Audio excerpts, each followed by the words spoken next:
What's going on, you guys? Today we are talking about the AFC South. We're kind of wrapping up our divisional predictions post-draft. And so today we're talking about the AFC South. It's going to be a lot of fun. I look forward to watching this division this year.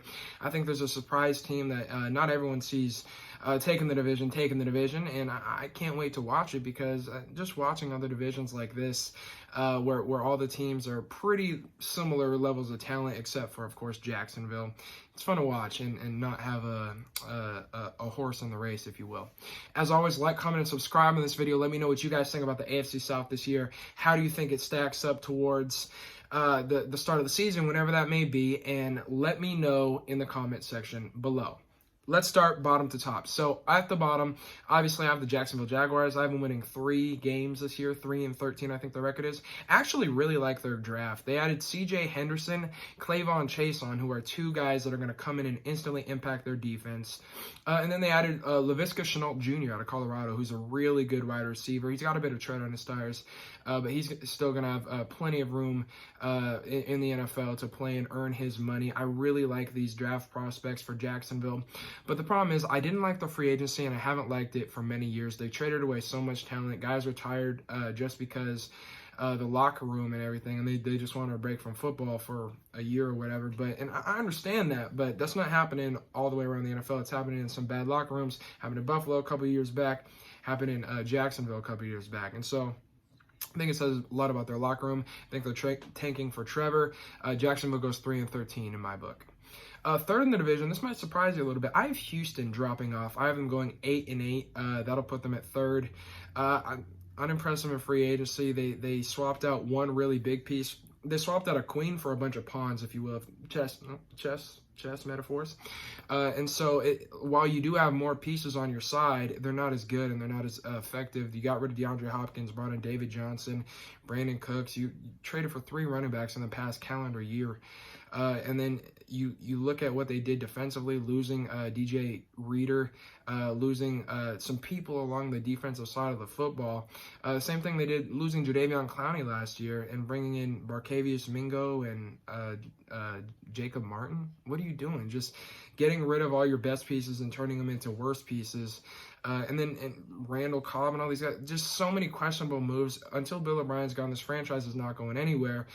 They're about to have to pay Deshaun Watson, and that's when they're going to find themselves in a boatload of trouble. So I have Houston going 8-8 this year. I think they're unimpressive, and I think it's the message that they need to get rid of Bill O'Brien, hopefully for the next season. Just one game better, I have the Tennessee Titans. I was okay with their draft. I don't think they're going to get any better than they were last year throughout the regular season. I think they might sneak into the playoffs with it. 9-7, I have them going. Isaiah Wilson was a pretty good draft pick, but I really like the Christian Fulton pick out of LSU. I think that's going to be a good piece for them. They needed to replace the offensive tackle, having lost Jack Conklin in free agency, but Dennis Kelly's coming back. They still have an extremely talented roster. I think they try and just run it back with the same formula that they had last year. I don't think it's going to be as successful in the playoffs, though, because I don't think people are going to be as surprised. 9-7 is the record for the Tennessee Titans. And then first place in the division, 12-4, 11-5. I'm going to give them 11-5 right now, just because I don't think they're world beaters, but the Indianapolis Colts, I have winning this division. They brought in Phillip Rivers. I think this is the best thing for Phillip Rivers. I think it's going to be a good thing for the Colts franchise. They also drafted potentially their quarterback of the future in Jacob Eason. As well, they drafted arguably the best running back in the draft. A lot of people would say DeAndre Swift. We'll see. Depends on how they use him. DeAndre Swift went to Detroit. I don't know if that's going to impact his